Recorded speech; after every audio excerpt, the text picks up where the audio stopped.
Hello and welcome back to the Podcasting Problem Solver.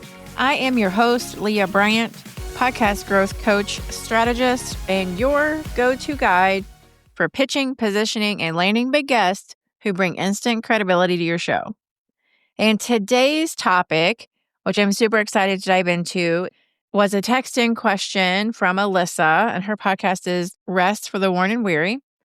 And her question was, how do I reach out to well-known people like other hosts on large podcasts and ask them to be a guest in a way that will result in a yes, even though my show is very small and new? Great question. I'm so glad you submitted that, and I'm happy to answer that today on the pod. All right, so let me guess. Maybe you've thought about this before. Why would that person ever say yes to me? My podcast is too new, too small, and I don't have the numbers. And that's a great question. And here's the catch-22 that also drives podcasters nuts. Because the guest that you really want to have on your show might not give you the time of day until your show has an audience. But your show might not grow until maybe you bring on those guests, right? If you don't figure this out, your podcast can risk staying in that just another show category. You and I both know that you did not start this podcast to add more noise to the internet. You did start it to grow your authority, build your audience, and connect with the right people. So here's the good news that I have for you. You don't need thousands of downloads to get a recognizable name on your podcast. And by the end of today's episode, you'll know how to pitch, position, and persuade bigger guests to say yes, even if your podcast is brand new. All right, so the first thing, big guests don't care about your download numbers as much as you think. They actually care about the value.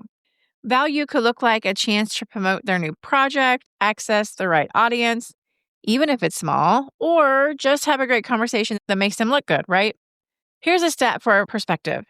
Edison Research found that most podcasts average under 200 downloads an episode. Under 200. Which means even those shows that look big on the outside, they're not reaching millions either. And guests already know this, right? Not everybody is Joe Rogan. And one of my clients used to panic about our numbers. She thought, I'll pitch once I look bigger. But you know what? When we were able to reframe her pitch around who was listening, small business owners who were potential buyers, that guest instantly said yes. So the takeaway that I want you to have here is that guests care about who's listening way more than how many are listening. And that is the S in my Sandless framework. Simplify. Stop overcomplicating outreach by obsessing over vanity metrics. Show them the simple, specific value that you offer. All right, next up is your pitch. And let's be real for a second. Goodness, most pitches are boring. I get a bajillion of them. For my clients, for myself, they all sound the same and they're all very, very boring. And they sound like this. Hey, want to come on my podcast? And that's not compelling at all. Who wants to go on someone's podcast if that's the opening? So I want you to think about it. A PR survey by Propel found journalists, and by extension, high-profile guests, get hundreds of pitches a week. And if yours sounds like everybody else's in that pile, guess what? Yep, you're going to fade into the background, or worse, just get deleted. So if I was to pitch one of my dream clients, this is what I would do. I wouldn't start with, please come on my show.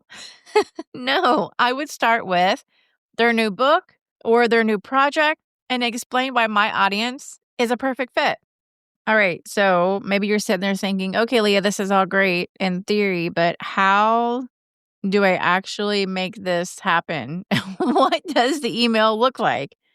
And I've got you covered, friends. Here is a super simple structure that you can use today. All right, so number one, we want to personalize the opener, right? Lead with something specific about them, like their new book or their podcast episode they just released or something that you genuinely admire. And then two, I want you to position the fit. Yes, explain why your audience is perfect for their message. Remember, even a small but targeted audience beats a big random one, right? Number three, I want you to make it easy. Share the format, how long it's going to take, and what you'll handle so there's zero prep or heavy lift on their end. And number four, I want you to end with a clear ask. Something like, would you be open to a 30-minute chat on my show? I'd love to feature you. See how easy that is? And that's it. 4 quick steps, personalized, relevant, low friction, and clear. And by doing that, that is the E, right? We're going to eliminate that friction. So you're making it a no-brainer for them to say yes. Now, I know that I can sit here all day long and talk about what you need to do and how to do it. And it's still nervous, right? Because you're reaching out to people that you may not know. And I get that. And it can be very overwhelming, or you may have reservations, right?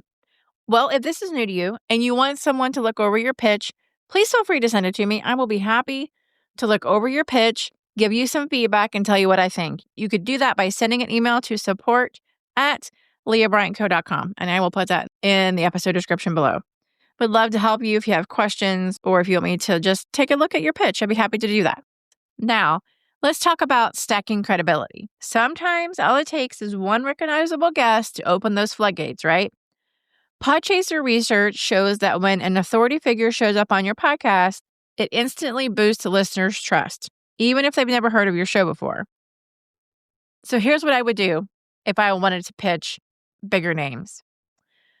I wouldn't start by pitching household names.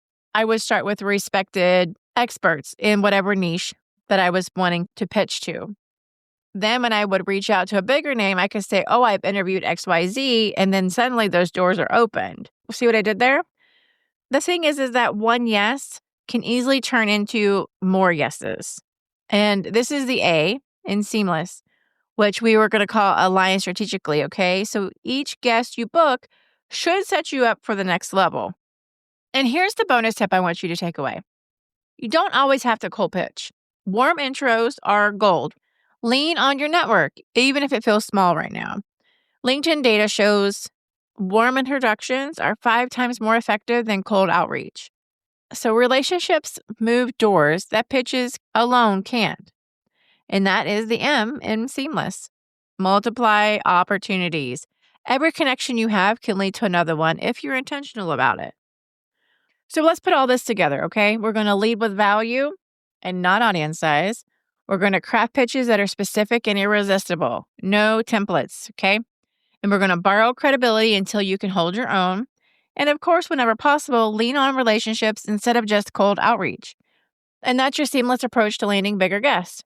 Simplify, eliminate friction, align strategically, and multiply opportunities. Now, if you followed me for a while, you know that SEAM usually stands for strategy, execution, attraction, and momentum. But what I love about this framework is how flexible it is. Today, you got to see how it can also guide you through guest outreach in a really practical way. And here's a reminder I want you to hold on to. Your podcast doesn't have to be big to land big names. It just has to be intentional, clear, and worth your time. And hey, if you want more strategies like this, behind the scenes tips I don't always share on the mic, make sure you subscribe to my newsletter. We have lots of fun. You'll find the link in the episode description below. And I give you my best podcast growth strategies every single week.